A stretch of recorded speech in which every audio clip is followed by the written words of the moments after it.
Audio Jungle.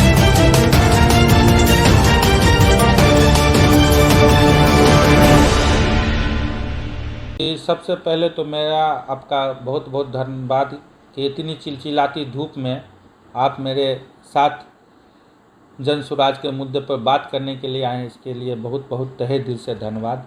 मैं अजय कुमार, मुखिया, ग्राम पंचायत राज गाँवपुर, प्रखंड उजियारपुर, सह प्रखंड मुखिया संघ अध्यक्ष, सह जन स्वराज जिला युवा अध्यक्ष हूँ। जन स्वराज अभियान का मुख्य उद्देश्य है बिहार में एक बेहतर और समृद्ध समाज का निर्माण करना।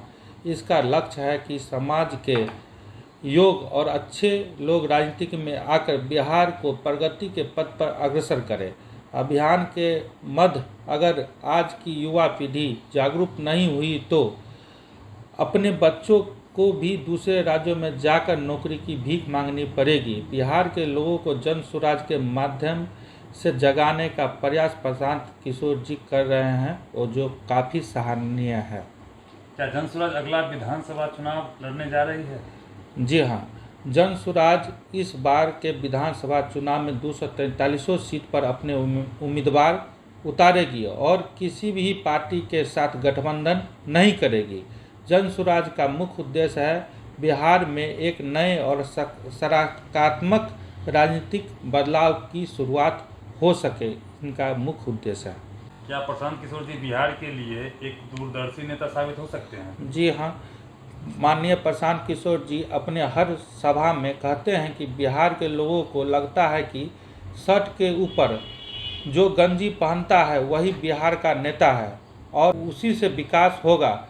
ऐसा बिल्कुल नहीं है। प्रशांत किशोर जी पढ़े लिखे हैं और देश में अलग अलग नेताओं के साथ काम करने का उनका अनुभव है, इसलिए बिहार के लिए एक दूरदर्शी नेता साबित हो सकते हैं।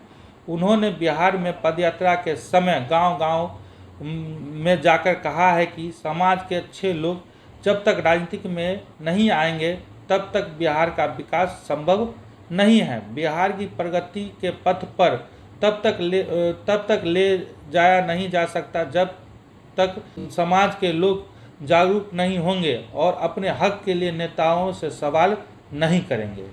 जन स्वराज बिहार के बाकी दलों से कैसे अलग होगा?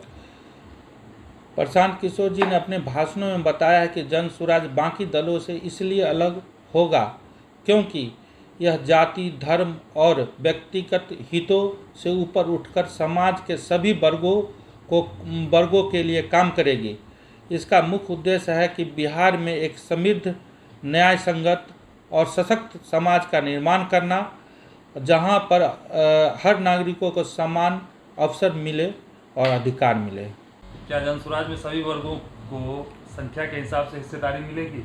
जी बिल्कुल सही बात आपने पूछी है। माननीय प्रशांत किशोर जी का कहना है कि जन स्वराज का उद्देश्य है कि सभी वर्गों को संख्या बल के हिसाब से उचित प्रतिनिधित्व मिलेगा। इससे सभी की आवाज़ सुनी जा सकेगी और सभी के हितों की रक्षा की जा सकेगी।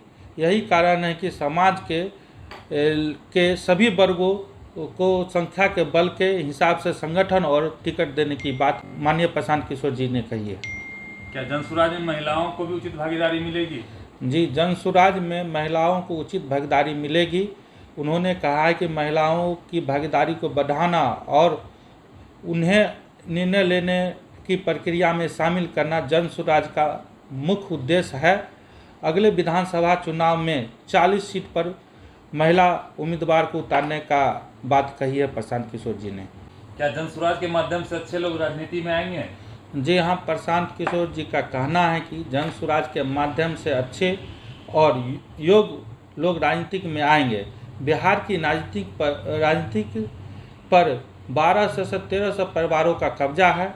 इन्हीं परिवारों के लोग लगातार सांसद, विधायक बन रहे हैं। उन्होंने कहा है कि वे बिहार के आम परिवारों को सही लोगों को चुनाव में उतारना चाहते हैं ताकि समाज के अच्छे लोग राजनीति में आकर बिहार का विकास कर सकें। क्या जन स्वराज के विजन के अनुसार बिहार अगले 10 सालों में देश के अग्रणी राज्यों में शामिल हो सकता है? जी बिल्कुल, माननीय प्रशांत किशोर जी के विजन के अनुसार यदि बिहार के लोग एकजुट होकर और जाति धर्म से ऊपर उठकर बदलाव के पथ पर आगे बढ़े तो बिहार के अगले 10 सालों में देश के अग्रिम राज्यों में शामिल हो सकता है। उन्होंने कहा है कि यह संभव है अगर लोग सही नेतृत्व का समर्थन करें।